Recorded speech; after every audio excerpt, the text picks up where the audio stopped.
I would still like it to be just to venture out a little bit more. What's up, friends? My name is Kevin Bisset, singer, songwriter, and producer of music. And today we're going to look at some of the new Taylor Swift album, Red.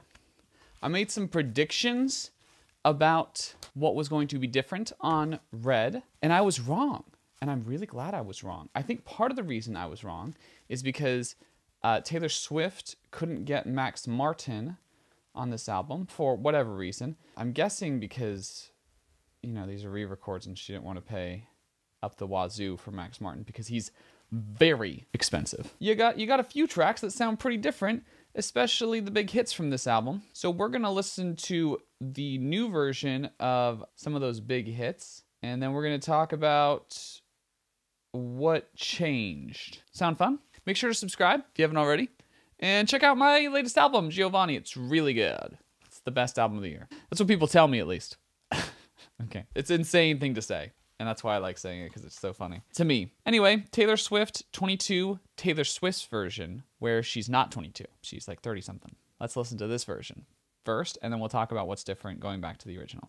Yeah, we're happy, free, confused, and lonely at the same time. Okay, so now that we've had like a little bit of a chance to listen to Taylor's version, let's go back to the original and see what's really different.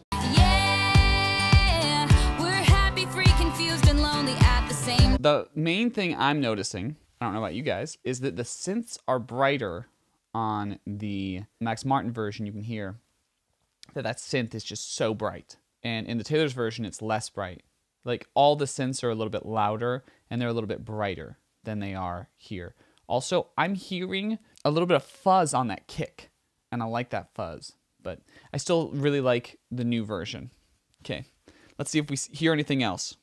Going back to Taylor's version.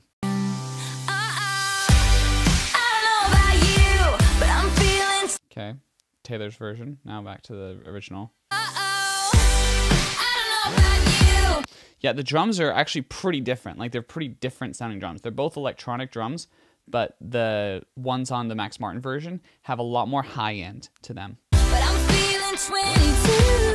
Everything will be alright. In general, it sounds like almost like the mixer saw that high end coming in from the synth and just like put a low pass filter on it just to cut out some of those highs. That's what I'm hearing.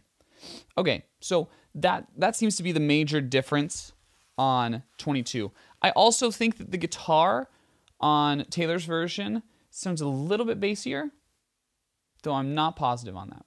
Okay, next up, let's go to I Knew You Were Trouble, which I know it's not the first one, but okay, so Taylor's version first. Trouble when you walked in, so shame on me. Trouble when you walked in, so shame on me now. One of the biggest differences I'm noticing is that in that pre-chorus on the Max Martin I Knew You Were Trouble, you're hearing an acoustic guitar and piano as kind of the focus, whereas on the Taylor's version, you're hearing an electric guitar for that pre-chorus. So that's like a starting thing. Cold hard ground. Trouble. Okay, now back to the other version. Cold hard ground.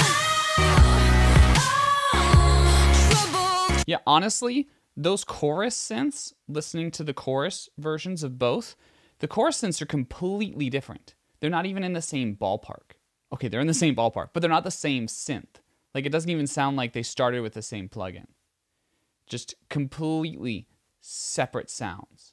One is a lot bassier and wobblier than the other one. Surprisingly, it's on the old version. Yeah, so the biggest difference is that I think they're just using a completely different synth on that chorus, which is fascinating. And then the pre-chorus, of course, is really, really different too, because one, you're having an electric guitar lead, and one, you're having an acoustic guitar and piano lead, which I'm glad. I'm actually really pumped that she's created versions that can live in kind of their own universes. I don't want there to be two versions that are exactly the same. I would still like it to be just to venture out a little bit more. I want a little bit more difference than this, but I know she is trying to create replacement tracks and is not trying to create new versions. She's not trying to create like remixes or anything like that. For the sake of creating replacement versions, I do like that she's doing some different things. I think that's interesting. And I think part of it is because of the limitation of not having Max Martin there. I mean, you still have Johann Schellbeck, which that helps a lot, trust me. But not having Max Martin is a big deal. Now let's look at We Are Never Getting Back Together. Let's look at Max Martin's version first. I remember when we broke up the first time, saying this is it, I've had enough. Okay, we got a little taste of that. Now let's go back to the We Are Never Ever Getting Back Together, Taylor's version. I remember when we broke up the first time, saying this is it, I've had enough. There's really different EQing on the acoustic guitar. I can hear a lot more of like the bassy sounds of that guitar. Also, that kick, again, you're not getting that same high end out of that kick, which I think is interesting. They've pretty altered that kick.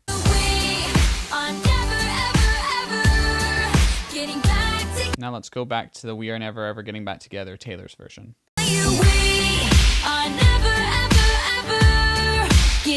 That synth is barely audible in that chorus on the new version.